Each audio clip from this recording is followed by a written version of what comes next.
Hi, good morning to everyone. So for today's video, I'm going to share about the nose wound sa ako ang baby, which is ang iyahang ilong is not good na gyud kay na ay nagkalata siya, nagkapila pa lang mga kaadlaw. Grabe na ang iyahang cause sa mad sa ilong sa ako ang baby.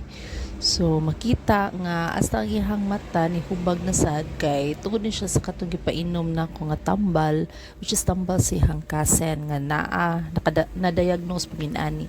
So ako to siyang gi-stop nga amoxicillin or cefalexin, and for the meantime painom usa na ko siya og anti-allergy. So usually mga moms nga naay maglaing lawas ato ang mga anak kay hasta kita mawalay tulog kay masigi tagbantay nila.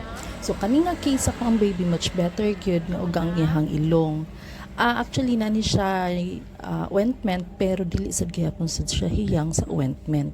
So nag-decide nami nga among ipa-check up, but sad to say napuno na ang schedule and i-move na sad mi sa lain nga schedule, which is inigkaugma pa, so dili na ko mahimutang ana. So nagsige na ko og research ani na time kay gusto na ko na nagyoy tambal dayon nga moalibyo dayon.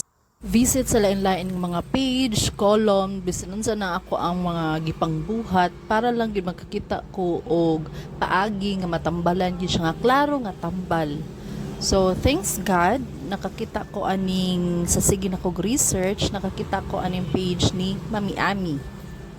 Sa case ni Mami Ami, diri nakita na ko nga same sila og situation sa ako ang baby. And pila na sad ka days and daghan na sad siya na try nga mga tambal. So thankful ko kay ang tambal nga naa sa iyaha is nakagamit na sa nga ko ang baby ato, which is ang cefalexin nga generic. Dili hiyang akong baby sa branded. So thankful ko kay na-test naman na mo ang cefalexin nga kaninga klase nga brand nga dili siya mag-rashes. Wala siya mga side effects para sa iyaha once mo gamit na siya. And also ang kanisang Mopiderm nga antibacterial, swa kay siya, nindot siya gamitan, dali ra kaayo ang alibyo. So nag-start ko gamit nag-start ko butang niya is Friday, and pagka Wednesday pila lang ka days na nagyo alibyo.